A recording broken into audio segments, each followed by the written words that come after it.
Bismillah, alhamdulillah, salatu wassalamu ala rasulillah wa ala alihi sahbihi man wala wa ba'd. We're going to talk today, we're going to continue our series, the Eyes On series, in which we take a different area of the Muslim world that is encountering difficulties and hardships and persecution that's carrying on currently. But today we're going to do something a little bit different. We're going to talk about something that happened about 30 years ago. So it wasn't even that long ago, but we're talking about something that happened in the past, and we're going to discuss what occurred there and some of the lessons that we can learn from it, inshallah. It's an unfortunate reality that as Muslims, most of us, we don't know our history.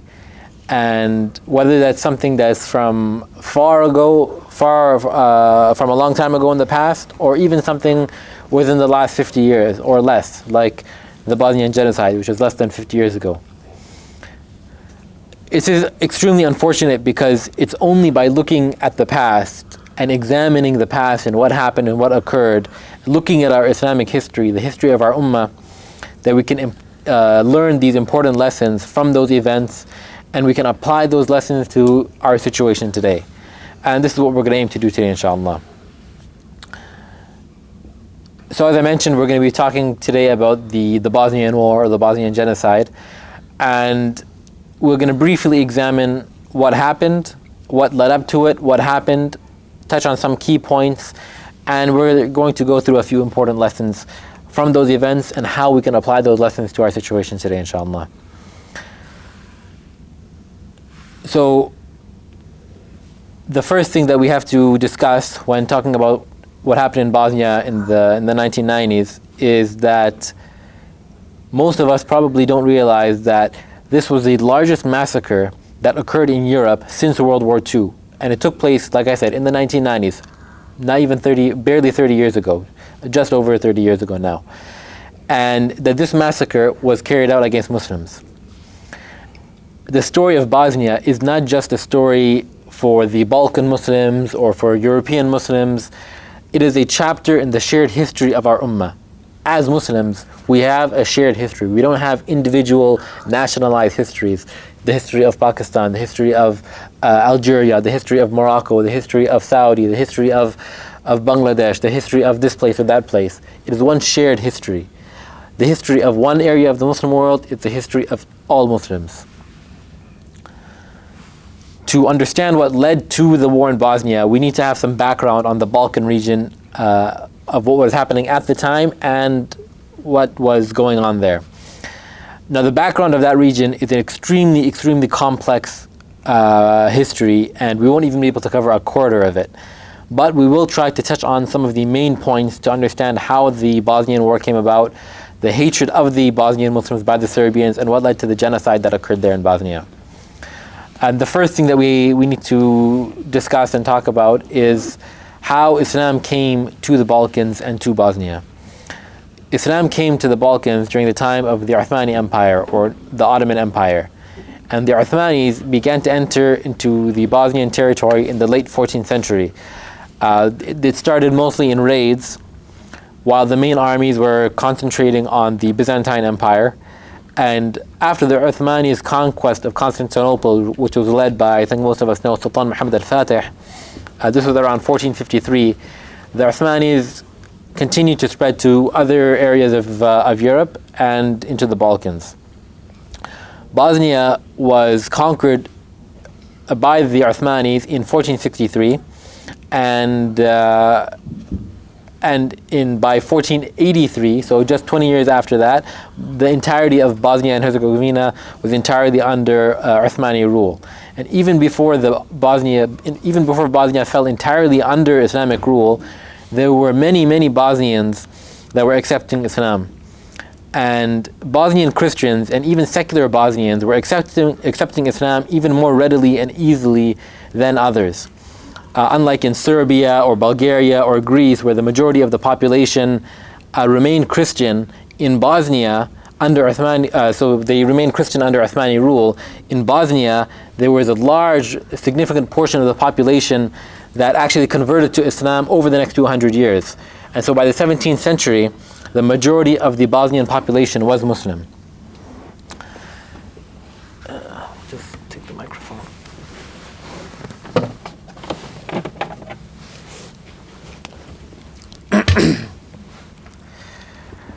Now, during the 1900s, after years of displacement and relocation and massacres, there were deep marks left in the region of the Balkans, and this created a lot of division along ethnic, cultural, and religious lines. And in the 1910s, there was a lot of attacks happening, a lot of terrorist activity in the region, particularly in the Austro-Hungarian held area of Bosnia. And a large number of the population had Serbian ancestry, so there was a lot of mixing between Serbians and Bosnians, and a lot of Serbians had moved into the Bosnian area, and this was in the 1910s. And there was a Bosnian Serb nationalist, Gavrilo Princip, and he was the one who actually assassinated Archduke Ferdinand, and this is what kicked off World War I.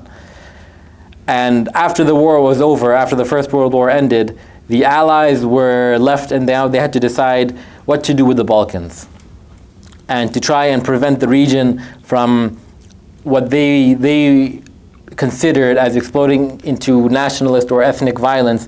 They decided to unite the whole Balkan region, or the majority of the Balkan region, under one banner and kind of arrange it as an offshoot of Serbia.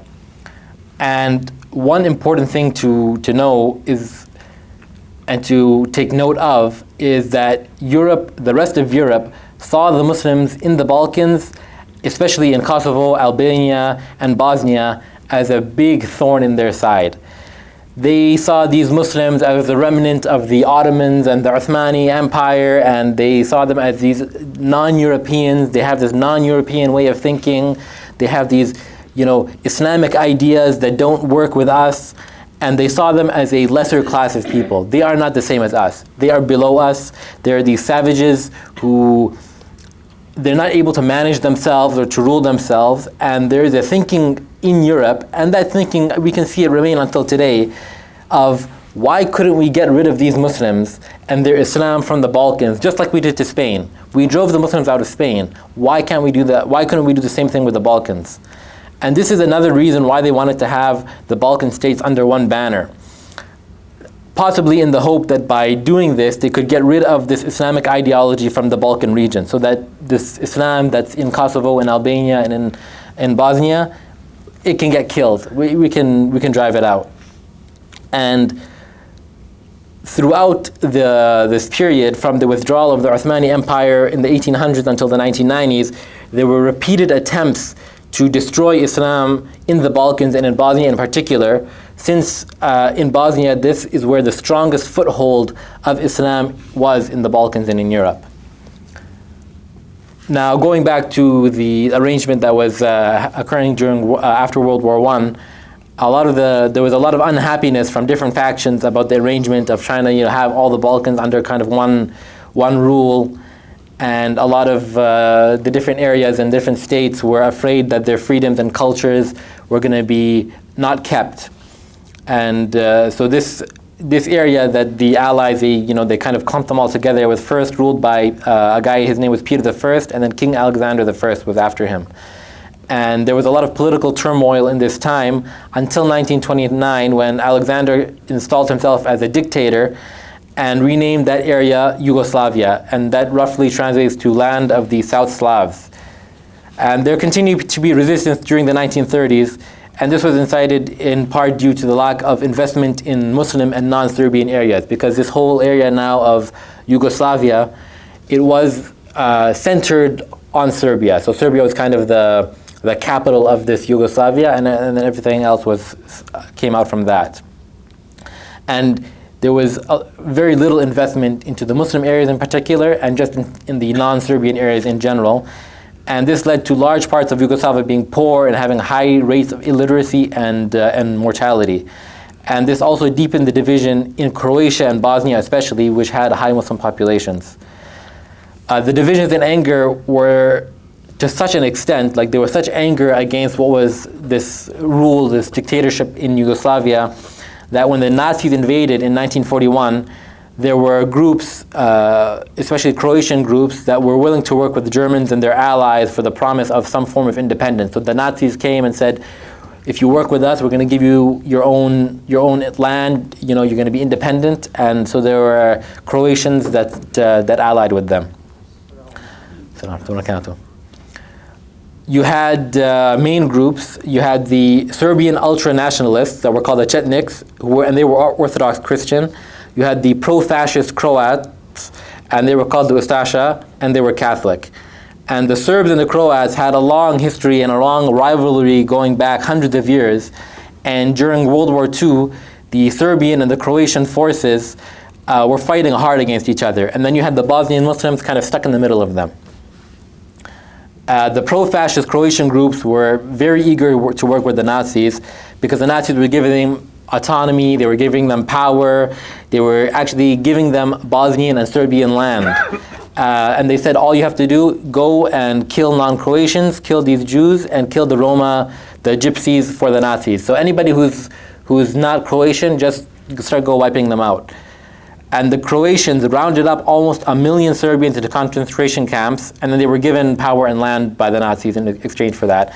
And they were allowed to take a large part of Bosnia. Now, during this period of World War II, like I said, the Bosnian Muslims, they were caught in the crossfire. And this is one instance of what led up to what happened in the 1990s.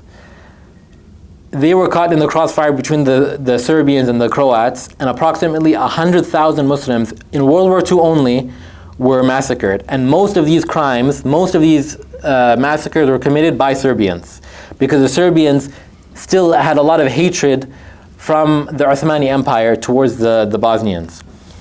One of the things that was done was that the Serbs would round the Muslims up, they would take them to a bridge, slit their throats, and throw them off the bridge into a river below. And so Bosnian Muslims were massacred in the hundreds at one time. In some instances, up to 2,000 at once were killed. So in one instance, 2,000 Muslims were rounded up and just massacred. Men, women, elderly, children, they were shot, they were stabbed, they were even hacked to death. If they didn't have knives, they had farm tools. They would take the farm tools and hack them to death. And the Serbian group, the Chetniks, they had an ideology. So this was an ideology. This is not just that we wanted to get rid of non-Serbs. This is an ideology of ethnically cleansing Muslims, specifically from Bosnia, from Herzegovina, and from Croatia. And there are documents from the Chetnik leadership that mention cleansing, quote-unquote, cleansing, resettling, and liquidating those Muslims and the non-Serbian population. And while the Chetnik's plan also included pushing out all non-Serbians, Muslims in particular, specifically, were singled out and were targeted. And so now the question comes, like, why do the Serbians have such hatred for the Muslims, and why do they want to get rid of them so badly? And like I said, this goes back to the history of the region. Although the Bosnian Muslims are indigenous to Bosnia, they are from that land, they are Balkan.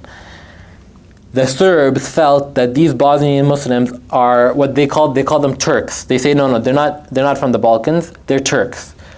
Because they see that those who accepted Islam when the Ottomans came and they spread Islam into the Balkan region, these Bosnians who accepted Islam, they're traitors. They Turkified themselves. And they, even until the 1990s, so the Bosnian Muslims, they call them Bosniaks. But the Serbians, they said no, they're Turks. And they use it as a derogatory term to deny that they even have any kind of Slavic ancestry and Slavic roots. And there are foreigners. They are not from this place.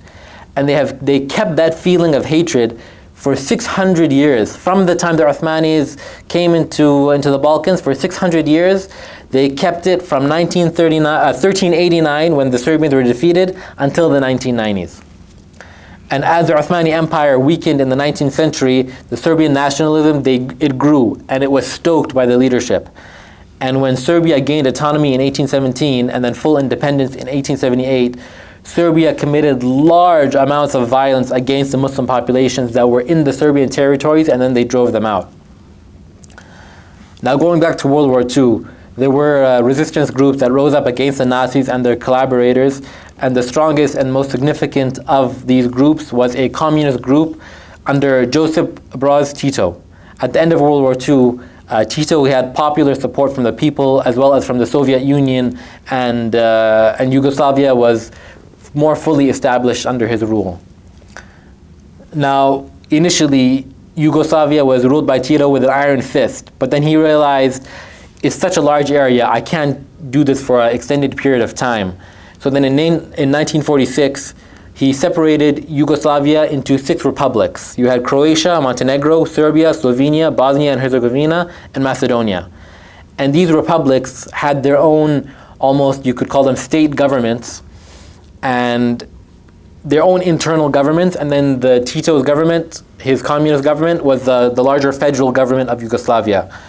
And his government was acted in a federal capacity and oversaw any disputes between the regions, and he maintaining national security and being the voice of Yugoslavia overseas to other countries.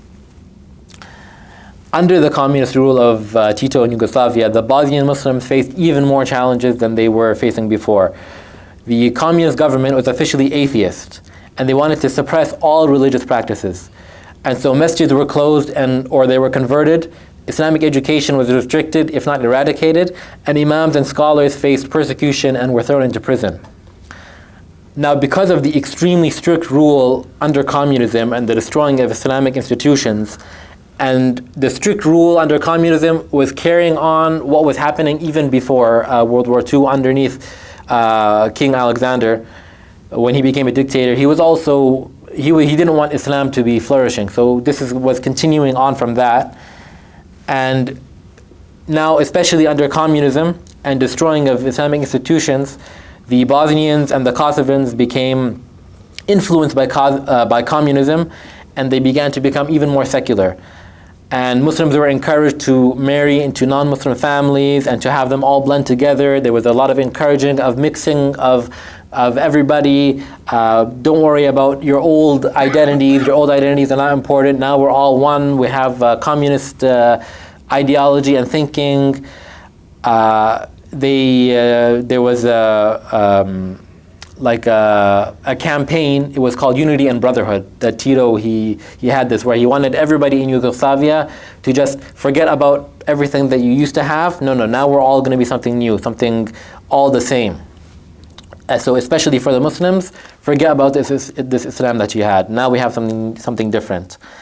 And anybody who remained as a practicing Muslim and wasn't just a Muslim by name or cultural tradition, they were persecuted and they were arrested and thrown into prison. And you had a culture of suppressing the Bosniaks, the Bosnian Muslim identity. There were, like I said, ulama who were arrested and suppressed, and even the first president of Bosnia, he is somebody who tried to revive the spirit of Islam under communism. He wanted to keep that spirit of Islam alive, and he even wrote a book about it. And because of that, he was imprisoned. And so this erasing of the Islamic identity of the Bosnian Muslims led to secularization of Bosnians, and Bosnian Muslims being Muslim in name only, or just by Muslim traditions. So there was not a lot of practicing Islam. It was people with the name Ahmed or Muhammad, Fatima, and that was kind of or you had some traditions that they remembered from before, but it was only in these very surface level things. There was still good in them, but because of the environment that they were surrounded by, the communism that was being pressed on them, and the erasing of their Islamic identities by the communist government and the Serbs before them, this is a situation that emerged. So it was very, very secular. Even through the decades, though, of forced secularization, Islam still remained as a core part of the Bosniak identity, even if it was only very surface level and very what you might call cultural Islam. And even this very surface level Islam was too much for the Serbian nationalists, and they would still target Bosnian Muslims and still say, no, these are foreigners, these are Turks. And we're gonna talk a little bit more about that later, inshallah. So now, during this time of Joseph Tito's communist rule, there was some level of stability and peace, but there was one republic that really didn't like Tito's reforms, and that was Serbia. They felt that their influence over their own state was weakened, and they didn't like the position that of the ethnic Serbs that were living in the predominantly Muslim Bosnia and Croatia. So when Tito died in 1980, it created this power vacuum within the Yugoslavian government. And the various members of the government began to focus on their own wants and their own needs. So everybody now is out for themselves. Croatia, we care about Croatia. Bosnia cares about Bosnia. Serbia cares about Serbia. Macedonia cares about Macedonia. Slovenia cares about Slovenia. And this whole idea of a Yugoslavian identity, it was crumbling. So there was this sense of separate national identity, and there was a lot of unrest in Kosovo that was growing. And at that time, it was a autonomous province within the Republic of Serbia. And Kosovo wanted to be recognized as its own separate republic within Yugoslavia and not under the authority of Serbia. So there was a lot of tensions between the Eastern Orthodox Christian Serbians and then the Muslim Albanian population. And in 1991, Slovenia and Croatia declared independence, and then this started an armed conflict between them and the Yugoslav People's Army, which was dominated by Serbian officers. And the Yugoslav army was fighting them to try and prevent them from separating. As that was going on, Bosnia and Herzegovina was facing their own problems. Its population was divided into kind of three camps. You had the Bosniaks, which are the Bosnian Muslims. You had the Bosnian Serbs and the Bosnian Croats. And the Bosniaks were the majority. They were about 40 or 43%. The Bosnian Serbs were the second in terms of population, and then the Croats were the least among them. The Bosnian Serb leaders organized the Serbian Democratic Party, and this was led by Radovan Karadzic. And they declared a separate Serbian Republic of Bosnia and Herzegovina in January 1992, and they began arming Serbian paramilitaries with weapons from the Yugoslav People's Army, because, like I said, the Yugoslav army was majority Serbian. And so this Yugoslav army was just giving weapons to the Serbians in Bosnia. And they were also being supported by Serbia itself. So not just the Yugoslav army, but Serbia itself was helping these Bosnian Serbs and giving them weapons. And Serbia was being led by Slobodan Milosevic, and he was a hardcore communist who rose in power in Serbia in the 1970s and 80s until he became the president of Serbia in 1989. And Milosevic, he was like the head of the snake. He was the one who he was the one pushing the extermination of the Muslims the most. On February 29th and March 1st, 1992, Bosnia held a referendum on independence from Yugoslavia. And Bosnia was being led by Alija Izetbegovic, and he was a Muslim. This is the Muslim who was the first president of Bosnia, who I mentioned he was imprisoned. He was imprisoned multiple times. And then he became the president of Bosnia, and he had Islamic aspirations for Bosnia. And he wanted to create an Islamic identity for Bosnian Muslims. Radovan Karadzic told the Bosnian Serbs to not take part in this referendum. He said, stay out of it. We are not going to give legitimacy to this referendum. We're not going to accept it. So the Bosniaks and the Bosnian Croats almost unanimously voted for independence. It was something like 99.7%, I think, was the number who voted for independence. On April 6th or 7th of 1992, the European community and the United States formally recognized Bosnia and Herzegovina as an independent nation. This was unacceptable to the Bosnian Serbs and to Karadzic. Karadzic instructed the Bosnian Serb army, which was the army of Bosnian Serbs inside of Bosnia, which was commanded by General Ratko Mladic, to launch a coordinated military campaign, and they managed to seize approximately 70% of Bosnian territory. The Yugoslav army provided them with the weapons, and they gave them not just guns and ammunition, they gave them bombs, they gave them heavy artillery, tanks, logistical support, and this gave the Bosnian Serb army an incredible military advantage over what was the still beginning army of the Republic of Bosnia and Herzegovina. And that army of Bosnia and Herzegovina was very poorly equipped.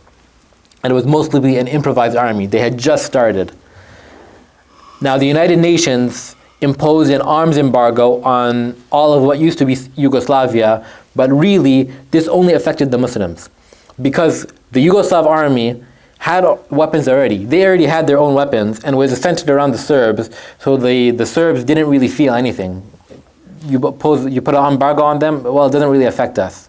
It was the Muslims in Bosnia who really felt the effects of the arms embargo, because now they're not able to get proper arms and equipment to defend themselves and to fight back.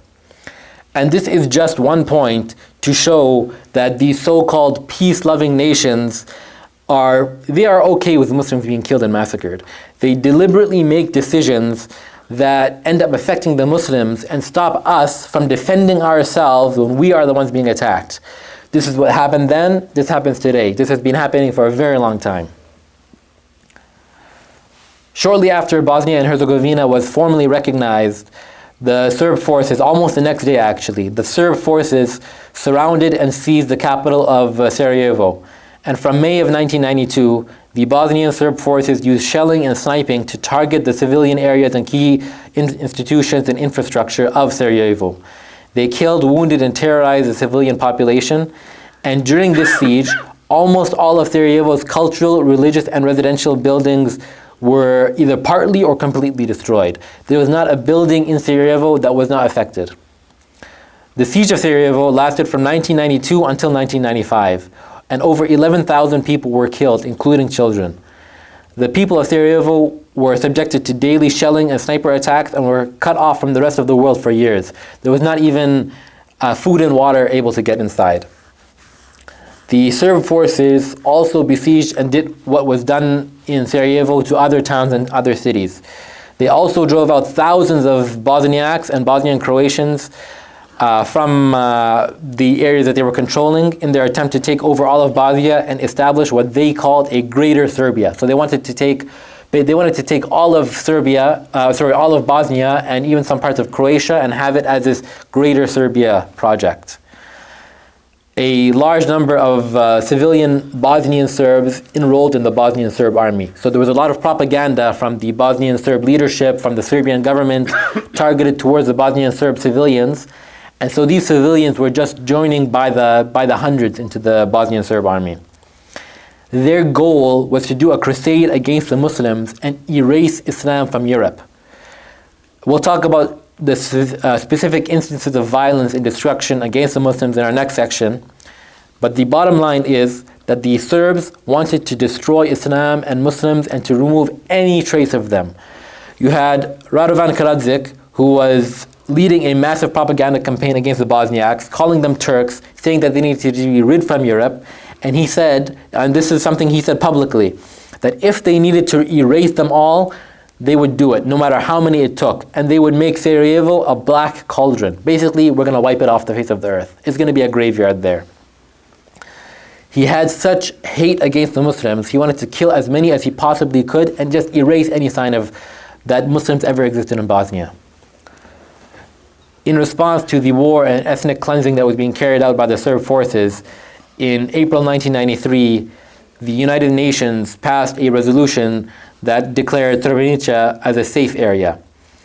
The UN, they had peacekeeping troops and they stationed them in Srebrenica, and these troops were supposed to take responsibility for disarming anyone who wished to enter. So anybody who came in, they said, we are looking to escape the violence, we want to come in.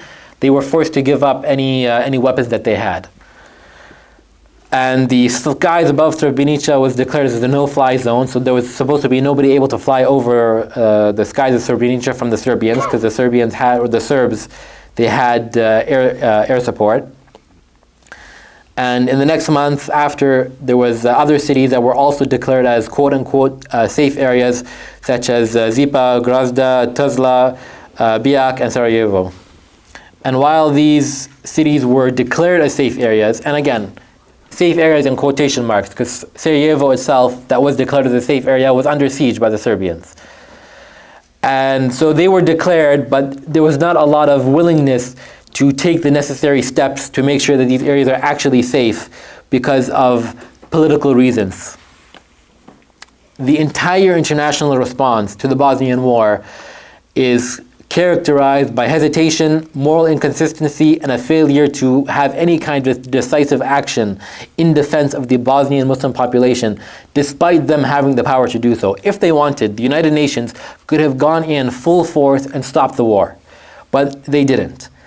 And even though a peacekeeping force was deployed by the UN, the mandate that these forces were given didn't allow them to use force to protect civilians for the majority of the war. Western European countries, especially France and Britain, were more than happy to just stand by to the side and allow the Muslims to be wiped off. There were British officials that spoke about a, quote, painful but realistic restoration of Christian Europe. And the president of France, François Mitterrand, rejected the idea of Bosnia as a real European state because of the Muslim population. He spoke against having a unified Muslim-led state in Bosnia, and he blamed the Muslims for the war. From 1992 until 1995, all kinds of ethnic cleansings, killings, brutality, atrocities, and genocide occurred on a regular basis, and it all came to its peak in July 1995 at Srebrenica. Now, as I mentioned, Srebrenica was supposed to be a United Nations safe area. Tens of thousands of Bosniak refugees fled from surrounding areas to come to Srebrenica and to take shelter there. And there was a Dutch United Nations battalion of 400 soldiers that were supposed to be defending the city. In March 1995, General Mladic met with his commanders, and he decided, okay, what we're going to do, we're going to go in and we're just going to eliminate the eastern Bosnian enclaves. And he made a calculation that the United Nations, they're not going to do anything. And he was right. In July 1995, the Serb forces began shelling the southern part of Srebrenica and began to take over the UN observation points. The Dutch commander who was there filed a request for NATO air support, but those were delayed and then they were eventually denied. So then the Dutch forces were taken prisoner and held hostage, with the Serbs threatening to kill them if the UN or NATO got involved. And on July 11th, 1995, General Mladic entered into Srebrenica and he said on camera, "Here we are in Srebrenica, on the eve of yet another great Serbian holiday. We present this city to the Serbian people as a gift." More than 20,000 Bosniak refugees, including women, children, and the elderly, fled to the Dutch base. Only 5,000 were let inside. The rest of them were forced to find shelter in the surrounding buildings or even in the grass and in the fields. When the Serb soldiers arrived at the base, they began to randomly just kill boys and men, and they were gang raping women and girls. And then they began separating men and boys from the women and girls. And over the next few days, approximately 8,372 Bosniak men and boys, whose ranges aged from 12 years old to 70 years old or 77 years old, were executed and buried in mass graves. And this happened in 3 days, more than 8,000 in 3 days. Men and boys were lined up by the hundreds and were shot dead, and even a number of women were killed.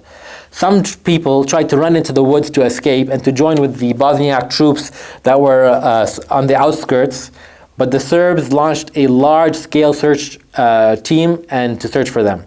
They rarely took prisoners. Whoever they found, they would just butcher them where they found them.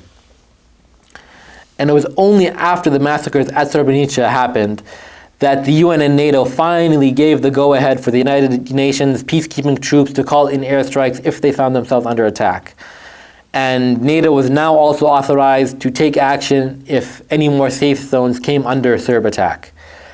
After 37 people were killed in Sarajevo on August 28, 1995, NATO finally went ahead with a plan to neutralize Serb air defenses. And a couple of days later, around 400 combat aircraft flew over Bosnia and began striking these Serb targets with precision-guided munitions. And additional forces were also sent from Britain, France, and Holland to support this air campaign. This whole campaign was named Operation Deliberate Force. And this is what finally helped to break the siege of Sarajevo. Now, while the NATO forces were finally getting involved and finally were making a difference, there was also a renewed offensive by the Bosniak and Bosnian Croatian forces against the Serbs. And this new offensive was very, very successful. And the Bosniak and Croatian forces led to them rapidly recapturing large pieces of the territory that the Serbs had taken control over and were being held by the Serbs. And the Serbs are finally on the defensive after years.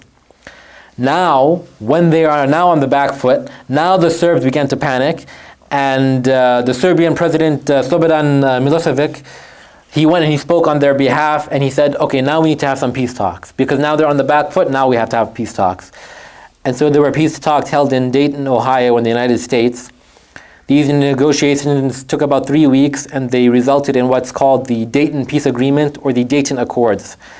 And those were signed in November 1995, and then they were formally re-signed in Paris on December 14th, 1995. So it ended the fighting, but it created a problematic political structure.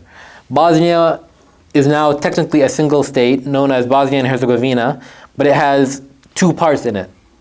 The majority Serb populated areas was known as the Republic Srpska on the northeast, and then the majority Bosniak Croat population area is known as the Federation of Bosnia and Herzegovina. So this basically rewarded the Serbs for their ethnic cleansing that they were carrying out for the last few years, and it solidified the demographic changes that were caused by the war.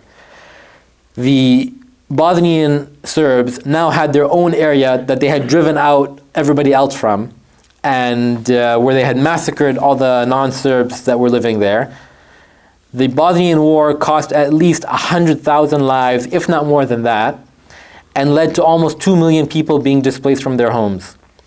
And this is just a very, very brief summary of the war. Like, the Bosnian War is much more complex than what I'm just talking about, like what I have just summarized now. And to fully understand it would take a lot of time to discuss, and to fully understand the details and complexities of what was going on. Like, we haven't even talked about the role of the Croats and the fighting between the Bosnians and the Croats, especially in the early part of the war.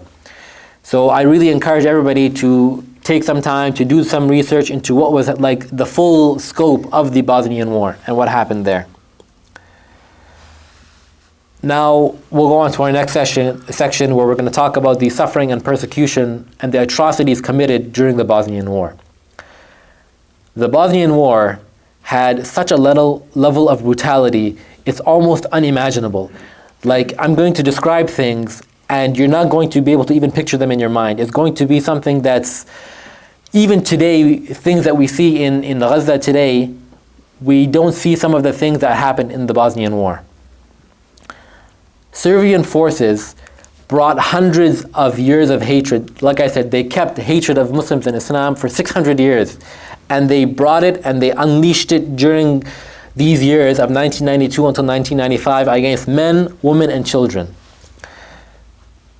As I mentioned earlier, the city of Sarajevo was under siege from May of 1992 until 1995, just before the war ended. The Serbian forces would continuously shell the city, and they had sniper positions inside the city itself. So that every single day, people were being sniped and there was shelling going on. They would snipe anybody who tried to cross those streets where they positioned themselves, and one of the largest losses of life during the siege of Sarajevo happened on February 5th, 1994. This was called the Markal attack, or the Markal massacre. In Sarajevo's old town, there was a market, and this was called the Markal market, and it had no strategic value. There was only civilians there. There was no military at all there. And the Serbs did not care about that. They knew that, and they didn't care. For them, they said, this is the opportunity for us to kill as many Bosniaks as we can. They specifically targeted the market, and they fired a 120 millimeter mortar round directly at the market, and it landed directly on a heavily crowded food stand. This mortar attack killed 68 people outright, immediately, and it injured another 144 more people who were left with permanent and life-altering wounds. Food and water was also extremely restricted going into Sarajevo, and there was almost nothing available. You also had the Tulsa massacre. Tulsa was another city in Bosnia. On May 25th, 1995, The Serbs set up artillery guns outside the town, and they went on to hammer the city with relentless fire throughout the night. And their primary target was Kapija Square, which was an area that was popular with the youth. So the Serbian forces in this massacre killed 71 people outright and injured another 240, and most of them were between the ages of 18 and 25. These attacks that I mentioned were smaller scale. Just as bad as they were, this is on the smaller end of the scale. You had other attacks and massacred, like the Visegrad massacre. This massacre happened in mid-1992 and saw the entire town of Visegrad emptied of Bosnians by either being murdered or by being driven out. It began when the Serbian forces occupied the town after several days of fighting with the Bosnian resistance. After the Serbians took control of the town, the killing started immediately. They did not wait one single day. Serbian police and the paramilitary were given control of the town. They took their guns and they began roaming the streets, shooting at anyone Bosnian. They didn't care who it was, they didn't care what their age was. If you're young, if you're old, it does not matter. They went from house to house and kicked down every single door of the town. They emptied every single building, every single house. If there's a Bosnian inside, they unload their guns on them. The only time they'll pause, they'll take a moment, is if there is a young Bosnian Muslim woman or girl. Then they would drag off this young woman or this young girl to be gang raped by Serbians. And there is no lower limit on the age of the girls that they found. So there's no such thing as this one is too young. No, it didn't matter. Both of the town's masajid were destroyed. So the town of Visegrad had 2 masjids in them, and both of them were destroyed. Bosniak and Croat property were looted and destroyed. Every single day, Bosnian men, women, and children were taken to a bridge over the Drina River, killed, and their bodies dumped inside that river. Children were thrown from the bridge and shot at before they hit the water, like it's a game. There's one occasion where it's alleged that Bosnians were tied to cars and dragged through the streets. There was another group that had their kidneys torn out by Serb forces. Bosnians were forced into houses or buildings, then they were shot at while they're stuck inside, and then they were burned alive. So they were forced inside of a house, shot at, and then whoever's left, they just set fire to the house to burn whoever's inside, while the Serbs would lay outside on the grass drinking and watching it. This portion I'm going to talk about next it's a very difficult thing to talk about, but it's important for us to know. The Serbian forces, they had a system that they began establishing in the Bosnian War called rape camps. And they set up one of these rape camps inside of Visegrad, in a hotel in the city. What a rape camp was that they would round up girls and women, as many as young as 12 years old, imprison them inside of a building like this hotel. So they would choose a place, a factory, a house, a hotel. They would hold them there, torture them, and repeatedly rape them over years. It was so bad that the Serbians they had to take shifts raping the women. It wasn't enough that they just did it once in a while. No, it was continuous. It was ongoing. These rape camps, the only thing that was happening was torture and rape. And the Serbians got tired of it. They got tired of the rape, so they had to take shifts. One in the morning, one in the afternoon, one in the night. You had women who would commit suicide because of the trauma and abuse that they were suffering on a daily basis. They just couldn't take it, and they lost the will to live. And the only time women were released from these camps was if they became pregnant. Now, why was this? Was it because the Serbs, they had some kind of sad feeling? Oh, this one's pregnant. Maybe we should let her go. No. It was because even releasing this pregnant woman was a sign of their hatred for Islam and the Muslims. The Serbian rapists would keep telling the women that they were raping, "You are going to have our children. You are going to have our little chetniks." Look at the hatred and disgust that they had for Muslims. One of the reasons that they were raping these women and girls and they established these camps was so that they would, in the Serb terms, give birth to Serbians and plant the seed of Serbs in Bosnia. They wanted to erase the identity of Bosnian Muslims and desecrate anything related to the Bosnian Muslim identity. They wanted to eradicate the entire race of Bosnian Muslims and force them to give birth to Serbs. The women were forced to go to full term with their pregnancies and give birth to what the Serbs considered as their effort of wiping out the Bosnian bloodline and planting the Serbian bloodline. Women and girls were kept as slaves and bought and sold by the Serbians. In total, during the war, it's estimated that up to 50,000 women were raped, and that number is probably too low. Probably the number is much higher. The majority of those raped were Bosnian Muslim women and girls, and this is just a little bit of what was happening in those rape camps, and there's even more to be said.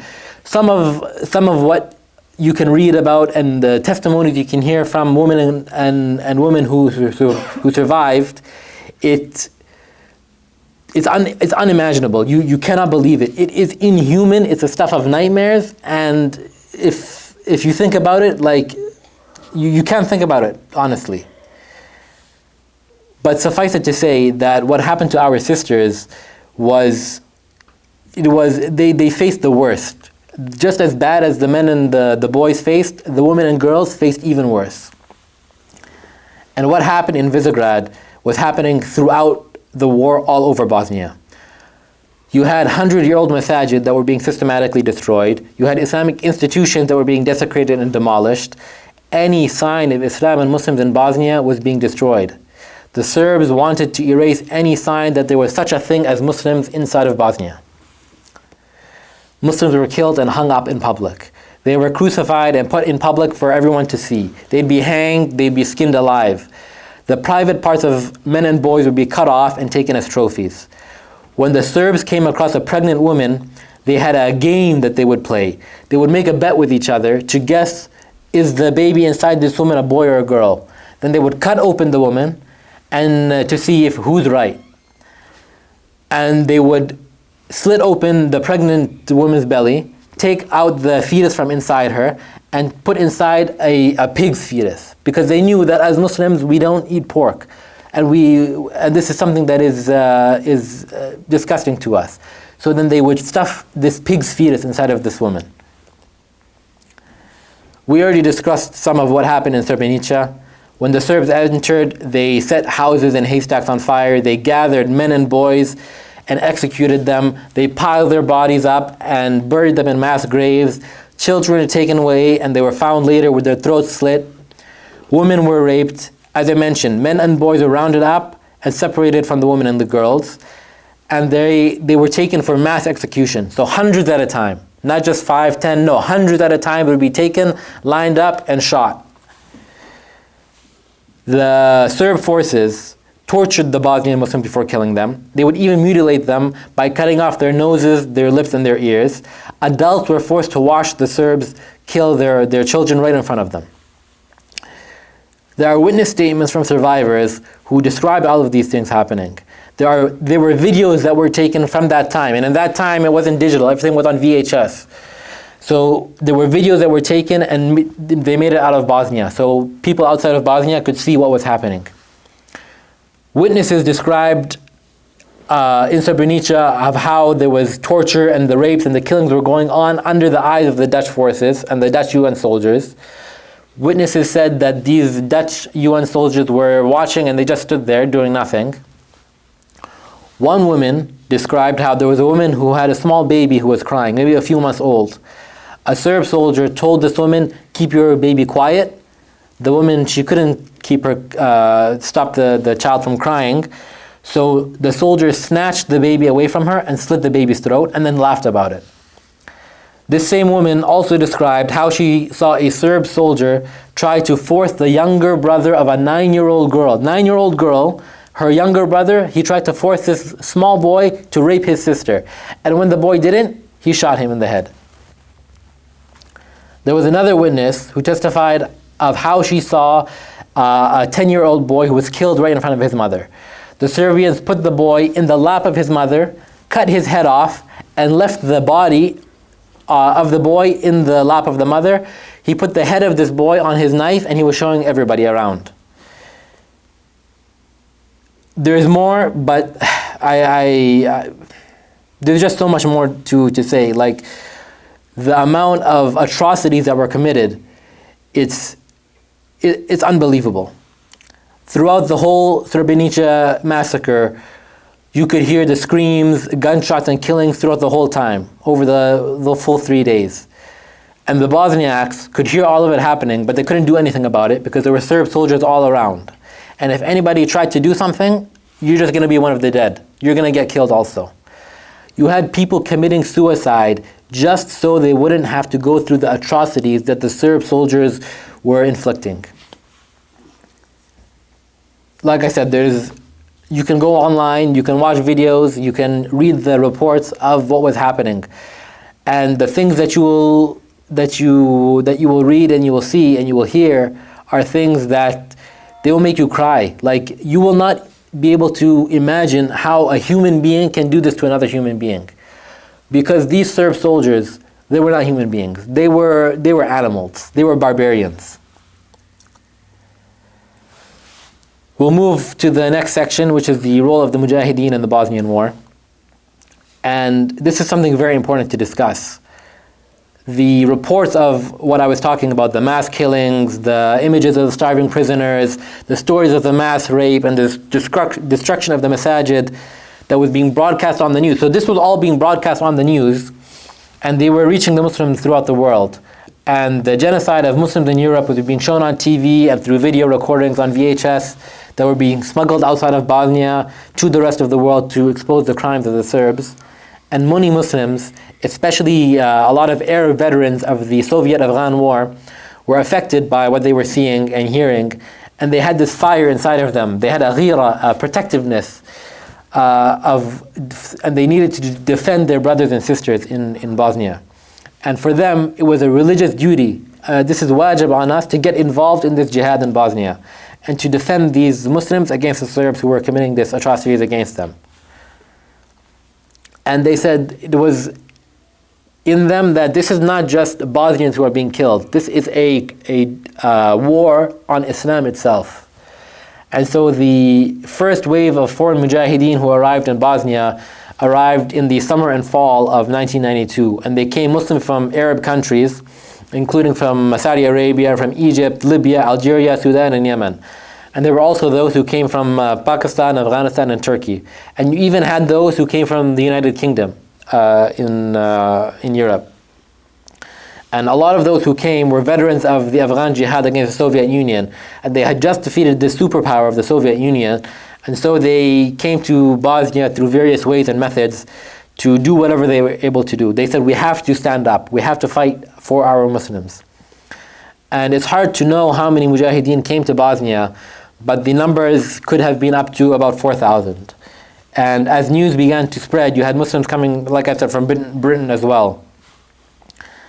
Initially, the mujahideen operated independently of the Bosnian army, and they established their own training grounds and their own bases. And they started a presence in a few towns and provided food and other basic necessities to the local Muslim population.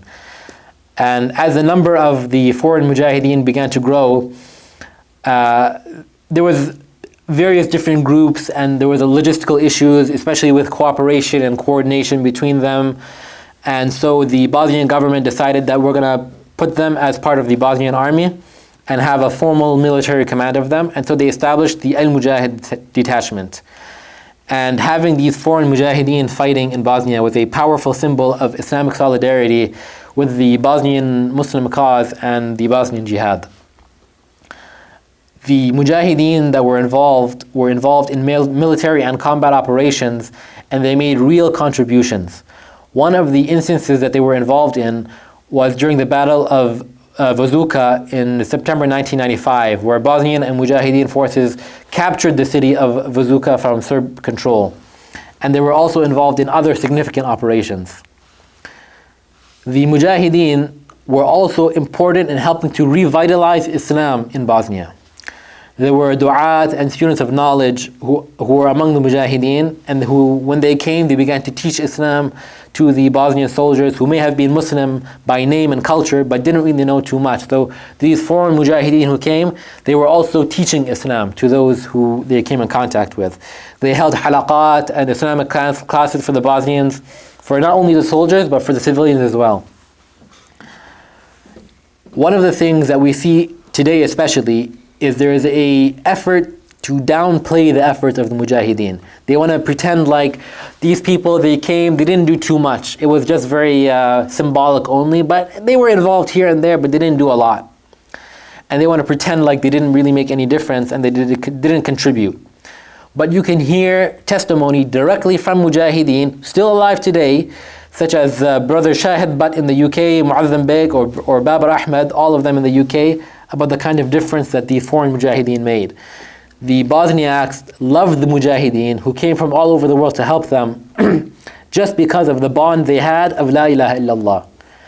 And you have, even until now, you have some Muslims who came as foreign fighters to Bosnia who are still living there and who actually got married and established families in Bosnia. We're running a little bit long, but we'll come to our last section, which is some lessons to learn from the Bosnian War. There are a lot of lessons that we can learn from what happened in Bosnia and the Bosnian War that we can look at and we can apply to our situation today. We can apply these lessons in Palestine, in East Turkestan, in Sudan, in all the different areas where Muslims are being persecuted and affected today. And we can even apply them where we are today in Canada. The first and possibly the most important lesson to learn is to realize that the only thing that the non-Muslims need to act against us is the fact that we are Muslim. Because of our Islam, because we say and we believe La ilaha illallah Muhammad Rasulullah, we will never be accepted by the kuffar. Look, what we talked about regarding the Bosnians. They are white-skinned. They are blue-eyed. They are European. They spoke the same language. They looked like them. They had the same culture as them, like the Serbs and the Croats. Under the decades of communist rule, basically they almost entirely lost their Islam. Like I said, their Islam was in their name and some traditions. They intermarried with the Serbs and with the Croats. They mixed with them. They were neighbors with them. They were families with them. And this did not matter to the kuffar. As long as there is a single spark of Islam, as long as there is a single thread of Islam inside of these Bosnians, that's all they needed to hate them. Just because of their Islam, the Serbs did not consider them as Europeans and they called them Turks. As Muslims, it is impossible for us to assimilate. If there was going to be a people who were able to assimilate, it was going to be the Bosnians. You can try your best. You can try to speak like them. You can try and look like them. You can try to eat like them. You can try to do everything to have their culture, to lose your Islamic values. As long as you have anything related to Islam inside of you, they're never going to accept you. The Bosnians' own neighbors turn against them and attack them. Yesterday we were neighbors and friends. Today they're killing me. There's a brother who is living now in the UK, and he told a story of what happened during the war when he was 13 years old. He had a teacher in school, and he thought this teacher is like me. Like we are all Bosnian. He's Bosnian, I'm Bosnian. Like he didn't know there's such a thing as Bosniak, as Bosnian Muslims, as Bosnian Croat, as Bosnian Serbs. For him, we're all Bosnian, especially under the communist rule. We're all the same. We look like each other. We speak like each other. There's no difference. When the war started and the war came to his town, his teacher, he saw himself, I'm a Serb. I'm not the same as you. You're a Muslim. I'm Serb. And so his teacher, who he thought was just like him, tortured him. He was one of those who captured his family, rounded him and his family up, and tortured him specifically. And a Serb, like I said, would go just so far to kill his neighbor just because he's Muslim. At the end of the day, we are Muslims and they are kuffar. Allah Azza wa Jal tells us in the Quran, وَلَن تَرْضَ عَنْكَ الْيَهُودُ وَلَا النَّصَارَى حَتَّى تَتَّبِعَ مِلَّتَهُم. Never will the Jews or the Christians be pleased with you until you follow them, until you leave your religion and you become like them. Allah Azza wa Jalla also says, يَا أَيُّهَا الَّذِينَ آمَنُوا لَا تَتَّخِذُوا الْيَهُودَ وَالنَّصَارَى أَوْلِيَاءَ بَعْضُهُمْ أَوْلِيَاءُ بَعْضٍ. O you who believe, do not take the Jews and the Christians as allies. They are allies of each other. They are friends with each other. They are not friends with us. Allah Azza wa Jalla is telling us clearly that we are not the same. Muslims and non-Muslims are not the same, and they will never accept us. They will always turn against us and betray us. The second lesson, and it's related to the first, is that the non-Muslims will always turn their backs on us and betray us. The Bosnian Muslims were betrayed before the Bosnian War started by the UN and by the international community when they tried to have the Balkan countries under one banner as one state. They did not want to have an Islamic foothold in Europe. They didn't want to have this Bosnian Islamic state in Europe. They saw that these Muslims are a problem. We cannot allow them to grow. We need to make sure to crush them. We can never accept them or allow that there is an Islamic country right next to us as part of Europe. So when a communist regime came, they were very happy to let these communists crush these annoying Muslims who were holding on to their Islam. And then at the beginning of the war, as I mentioned, the UN put an arms embargo on what was Yugoslavia so that no weapons could come in. And this arms embargo affected the Muslims. It did not affect the Serbs. It affected the Muslims. Because now the Muslims could not get weapons to defend themselves with. How could the UN in Europe allow these, in their minds, these radical Muslims to roam around with guns and establish some kind of Islamic emirate in Europe? They couldn't allow that. So they put these policies in place to destroy any kind of Islamic aspirations that Muslims had, like the Bosnian president Alija Izetbegovic had, to create an Islamic identity for the Bosniak Muslims. And then finally, at the end of the war, the Bosnian Muslims were able to finally gather their strength, to get organized, to get some weapons, and they were beating the Serbs back. They were doing so well that they managed to beat the Serbs right back to the capital of the Serbian Republic. And if they were left alone, they might have even been able to take over that Serbia, the whole of Bosnia, and take over all the Serb land, the Serb-controlled territory, and to kick them out of Bosnia. Instead, America and the international community decided that they needed to force the Dayton Agreement on the Bosnians.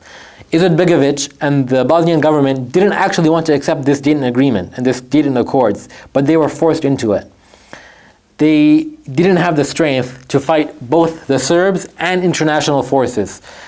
They were already having a hard enough time against the Serbs. They could not now fight a new battle from American international forces and against NATO if they refused the agreement. The US negotiator, his name is Richard Holbrooke. He was a real dog, and he didn't care about the Muslim lives. He basically strong-armed the Bosnian government into accepting this agreement. And if you look at the Dayton Agreement, it is a betrayal of the Bosnian Muslims. It allowed the Serbs to set up their own region inside of Bosnia. It let them keep the land that they stole and to get away with ethnic cleansing. It set up two systems inside of one country, and until today it causes problems. Many of the Serbs involved in the genocide and atrocities, most of them actually, they got away with it. And they were able to retire and go on about their lives. And until today, majority of them are living, and they were taking part in all these atrocities, and they're living today free. This shows us an extremely important lesson that we seem to have forgotten, and that we seem to keep forgetting, and that we can never forget. We can never ever trust the kuffar. They might smile at your face, and they might pretend to be your friends, pretend that they're working for your interest. They will betray you and stab you in the back at the first opportunity. As soon as you start talking about Islam, as soon as you start talking about wanting to live according to Islam and upholding Islamic values and principles, they're going to call you a terrorist, they're going to call you an extremist, they're going to accuse you of all kinds of stuff, and they will not allow you a single moment of peace. A third lesson that we can learn from Bosnia is what allowed the Bosnians to survive such hardship and atrocities. What gave them the strength to keep fighting? Especially in the beginning, they were under such pressure and there was no help from anybody. What gave them their strength? It was their Islam. When the war started and things became really bad, it actually led to a revitalization of Islam among the Bosnians. They rediscovered their Iman. Once the war started, there was no more communist government restrictions. And so they were able to now learn about Islam, and they were doing their best to learn and devour as much knowledge about Islam as they could. There are commanders of Muslim brigades who are still alive today that said it was compulsory on every soldier to learn about their deen, to learn their aqidah, and it was compulsory on them that they have to pray 5 times a day. There's a brother who is a survivor of Srebrenica. He was just 16 or 17 at the time, and he said that while they were under siege and being bombarded, the masjids were full.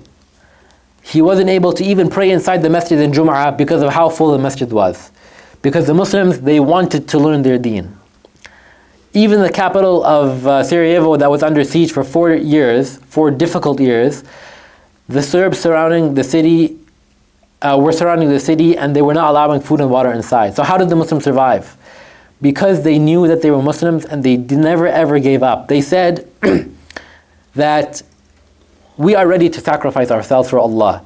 They were ready to give their lives for their deen and for the Islam. There's a famous Bosnian nasheed, and in this nasheed it said, for as long as we have Allah, there will be a Bosnia and there will be Muslims.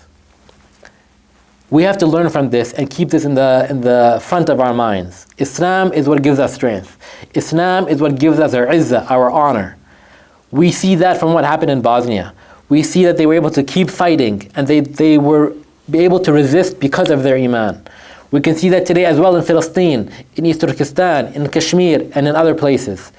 The Muslims in those places are under such extreme and intense pressure and extreme difficulty, but they hold firmly onto their iman and their trust in Allah. And because of their iman, because of the yaqeen that they have, the sincere belief that Allah Azza wa Jal will never abandon them, that's why they're able to keep resisting. In Bosnia, it was due to the Bosnian Muslims reviving their Islam that they were able to survive and turn back this tide against the Serb forces. It is only through our Islam that we will have any honor. It is only through establishing Islam in our daily lives, by practicing Islam, that we will be able to bring ourselves out of this humiliation that we are under today. We're already over time, and there's so much more to be said, and so many more lessons to be told. But just briefly, the last thing I will mention is that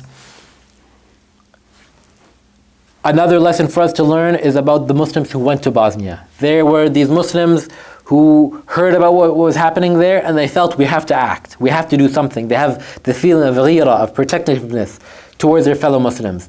And so they traveled from all over the world to go to Bosnia. You had Muslims from the United Kingdom who would have convoys, trucks and ambulances of food, of supplies, of aid, and they would drive them through Europe to Bosnia and leave them there, return back to bring more. Or they would bring it and they would stay there in Bosnia and act as aid workers. And this is apart from the Mujahideen. I mean, the Mujahideen we can talk so much about, but we just don't have the time. But they went and they were physically willing to put our lives on the line because these are our Muslim brothers and sisters. We don't share the same race, we don't share the same language, we don't have the same culture, but we have Islam, we have La ilaha illallah. And this lesson that we can learn from those who went to Bosnia, we have to apply it in our life today. We see what's happening in Palestine. We see what's happening in Kashmir today. We see what's happening in Sudan, in East Turkestan. We have to think. We have to have this fire in us, this ghira in us towards our fellow Muslims. What are we going to do for them? It is not acceptable. It is absolutely unacceptable that we can sit back doing nothing. We just close our eyes, close our ears, and we live our life. We enjoy ourselves and we say, it's not my problem. That's too far away. I can't do anything. It's not my business. It is your business. These are your brothers and sisters. How are you going to stand before Allah Azza wa Jal on Yawm al-Qiyamah and be asked the question, what did you do for your Muslims? What did you do for these people? Are you going to say, oh, well, I couldn't be bothered. It's too difficult for me. I didn't really feel like it. My life is very comfortable And so that was too far away. I didn't want to sacrifice my wealth. I couldn't even be bothered to speak about it. The minimum that we can do is we can speak about it. Even in the time of Bosnia, what was happening, people would go and they would speak publicly. This is what is happening in Bosnia. We cannot keep quiet. Today, we cannot keep quiet. We cannot keep quiet about Palestine. We cannot keep quiet about Gaza, about Kashmir, about East Turkestan, about Sudan. It might be too difficult to talk about everything. Choose one thing. Choose one place. Choose one single thing. Talk about that. Do something. Organize. Find some way to organize. Find an organization to join. Find something to do to work for your Muslims, your fellow brothers and sisters. And age does not matter. There is no such thing as too young or too old. No, this is just still a teenager, too young to do anything. There were those who went to Bosnia 17, 18, 19 years old. There is no such thing as when this atrocities are happening. There is no such thing as no, he's too young to do anything. Oh, no, she's too young to do anything. No, I'm too old to do anything. I'm 60, 70 now. I'm very, I need to just take it easy now. I can't do too much. This is unacceptable. Whatever we can do, we have to do. As I said, there's more to say, but we've run out of time. We've actually gone over time, and so we'll wrap up now. We just have to, like I said, we have to keep these lessons in mind. We have to remember. We have to look at what happened and learn from it and not forget these lessons. We keep learning these lessons over and over and over again. Bosnia is just one of the more recent cases of these lessons. But we have to actually examine it and understand what happened and take those lessons, like some of the ones I mentioned, and apply it in our life. It's not something that it was only then and it's not happening again. We see it happening in every decade, in every not even decade, every 5 years, every 2 years. It happens over and over and over again. And it's going to keep happening until we apply these lessons. I ask Allah Azza wa Jal to give us the ability to examine our past, to learn from our past, and to apply those lessons in our lives. وصلى الله على نبينا محمد وعلى آله وصحبه أجمعين.